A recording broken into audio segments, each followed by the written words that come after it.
Hi everybody. Today we discuss another important topic, that is plasma proteins. Plasma proteins, it forms an important part of short answer questions for both UG and PG, as well as important in point of view of practicals for both UG and PG. So now, what are plasma proteins and how do you determine plasma proteins? So we will take up a very basic determination of plasma proteins. It is through electrophoresis. This is a slide view of a slide electrophoresis. So on electrophoresis, how does it look? Electrophoresis means, that is movement. Phoresis means movement, and electro means under the influence of electric field. So movement under the influence of electric field. So here we are seeing the movement under the influence of electric field of plasma proteins. So generally it is a slide which contains agar, which is put under a buffer solution. Electric current is circuit is completed, and now here it is the minus, here it is the positive electrode. The important thing is that you apply this sample over here on the negative electrode. So this is on the point of application of your sample.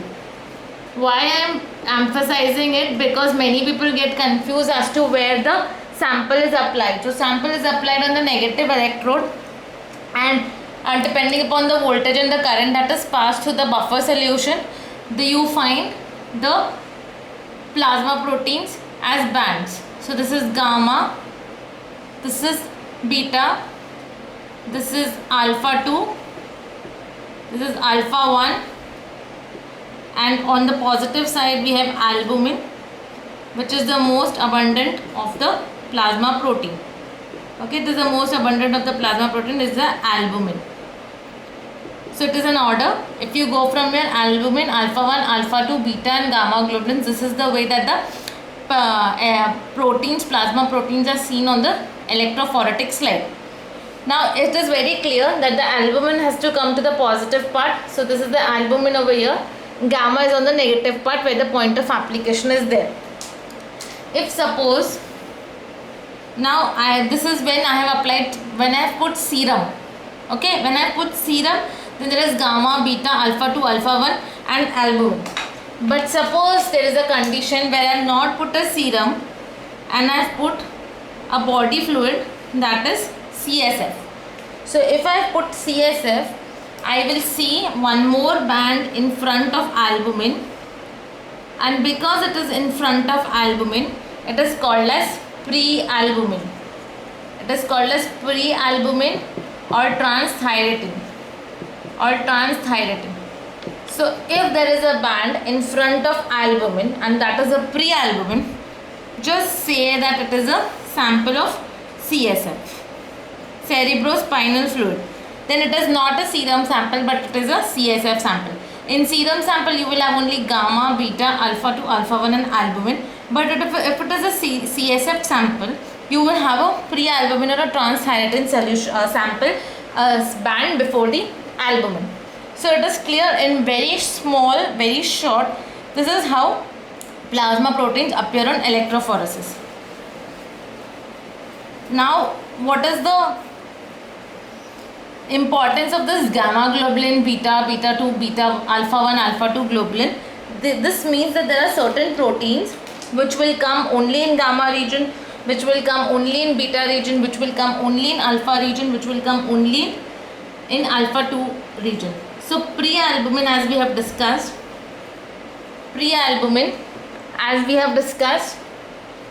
comes before the albumin, and it is seen when the sample is CSF. Okay. Now the albumin will come after the albumin will come when the sample is serum or whether the sample is CSF. So there is one protein that is pre-albumin, there is a second protein that is albumin. Now coming to alpha 1 globulin. It is just a group which is alpha 1 globulin, called as alpha 1 globulin, but there are many proteins which are present under this region called as alpha 1 globulin. We have to know the names because we can be asked in Viva or in certain MCQs. Orthomucoid, One is orthomucoid. Second is alpha 1 antitrypsin. This is easy to remember. Alpha 1 antitrypsin because it is alpha 1 orthomucoid. Then is alpha 1 lipoprotein. Alpha 1 lipoprotein, if you want to know the other name of alpha 1 lipoprotein, it is HDL. Alpha 1 lipoprotein is also called as HDL. Then this thyroxine binding globulin, and cortisol binding protein. So these are the proteins, globulins under alpha 1. We have to remember because we can be asked what are the proteins under alpha 1 globulin. So alpha 1 antitrypsin, alpha 1 lipoprotein. At least we have to remember all these two, alpha 1 antitrypsin, alpha 1 lipoprotein. Now suppose if there is a disease condition where there is alpha 1 antitrypsin deficiency, so obviously in the slide there would be gamma globulin, there would be beta, there would be alpha 2, but there would be very little amount of alpha 1 because alpha 1 globulin is decreased, and there would be albumin. So this is the way electrophoresis is helping us in determining the disease condition. Gamma globulin would be normal, beta globulin would be normal, alpha 2 would be normal, alpha 1 would be decreased, albumin would be normal.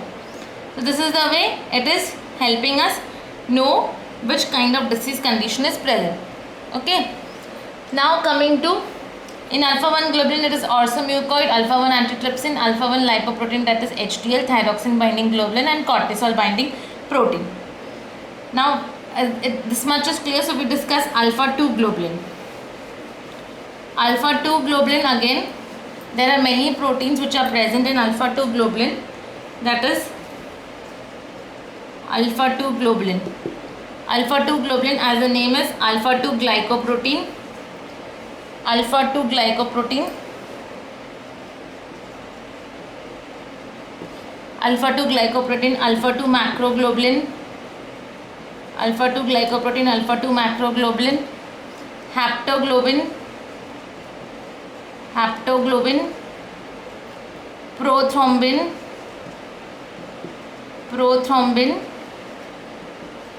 and ceruloplasmin.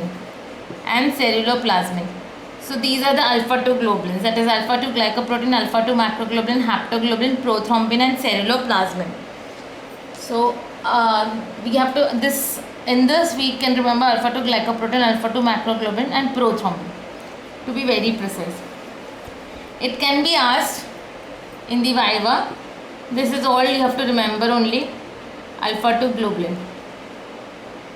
If we discuss beta globulin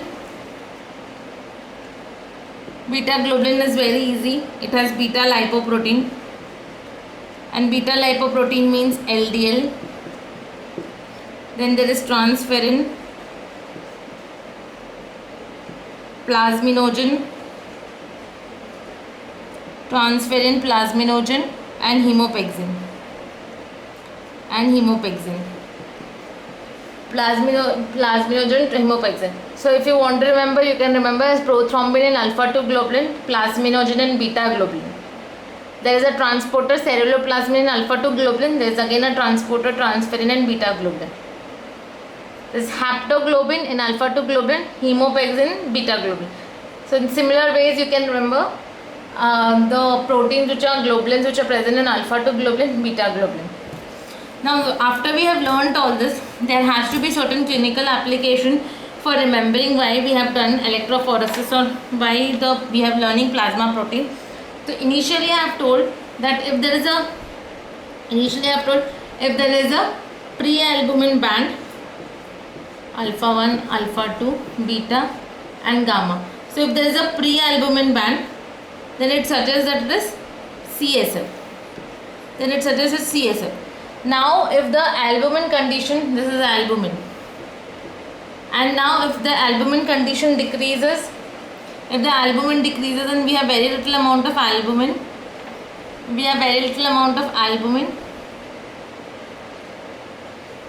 only this much albumin is present. This means that the body has little amount of albumin, the serum contains little amount of albumin, and it can lead to condition or renal conditions where albumin is lost in urine. It could be nephrotic syndrome. So in nephrotic syndrome, albumin is decreased.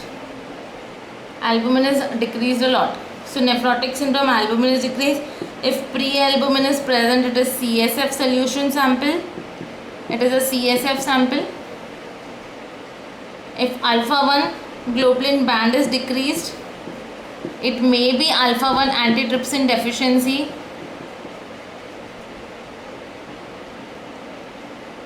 And or if it could be other conditions also where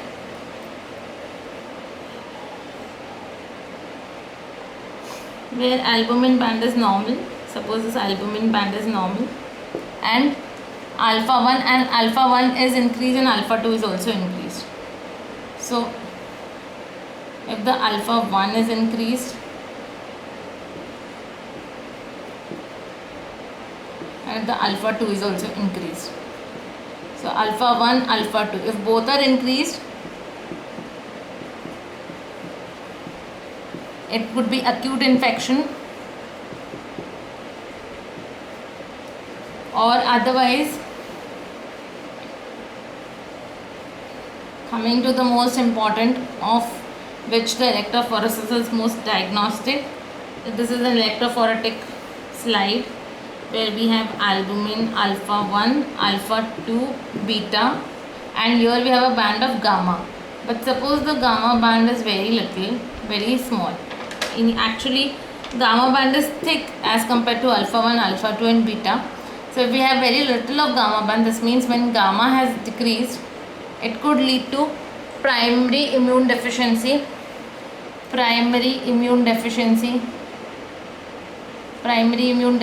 state. Otherwise, this is one condition where decreased gamma globulin will suggest it is a primary immune deficiency, or we'll write here decreased gamma will suggest primary immune deficiency. Or there is one more condition which generally is asked in Viva, or generally the slide of that condition is kept, and people generally forget when I take the Viva of the students. Generally students are not able to answer this condition: alpha-1, alpha-2, beta. So there is a gamma band that we have, and in that gamma band we have a one straight line that is called as the M band. And when you see this M band, if you see this one straight line in this gamma region, and if you see this one straight line in this is called as M band. And if M band is seen, then the disease condition is called as multiple myeloma. Okay, so M band is seen when the disease condition is multiple myeloma. One has to remember this: multiple myeloma. M band is seen in multiple myeloma. So in nephrotic syndrome, albumin will be decreased. If pre-albumin is seen, it is CSF sample. If alpha-1 is decreased, it may be alpha-1 antitrypsin deficiency. If alpha-1 and alpha-2 are increased, it is acute infection.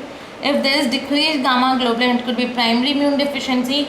If M band is seen, it could be multiple myeloma.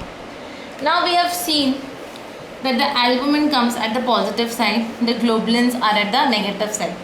And when I was drawing this diagram, always the albumin band I have been thicker than the globulins. This means that albumin is very much more present in the serum as compared to the globulin. So it is again diagnostic, and it becomes albumin globulin, or A by G ratio, A is to G ratio, and it is 1.2 to 1.5 is to 1. So generally you have to remember this: albumin globulin ratio is 1.2 to 1.5 is to 1. Generally globulin is less, albumin is more. But in disease conditions, there could be a reversal of the ratio. Now albumin is produced by liver, and if there is certain liver disease, albumin will not be produced, and the ratio may be decreased or it might be reduced. So liver disease, albumin globulin ratio could be reduced, or if there is severe or if there is multiple myeloma. Multiple myeloma. In this condition, multiple myeloma, there is reversal of A by G ratio, because gamma globulin is G, it is a globulin. So gamma globulins are increased in multiple myeloma, so the denominator is increasing, so A by G ratio gets reduced. That's the in very short about plasma protein. And this plasma protein topic is important, more important compared to the practical point of view. One has to remember what is A by G ratio, and one has to remember where it is reversed, in which condition it is reversed, and which all globulins are present under alpha 1, alpha 2, beta and gamma. That's all for plasma proteins. Thank you so much.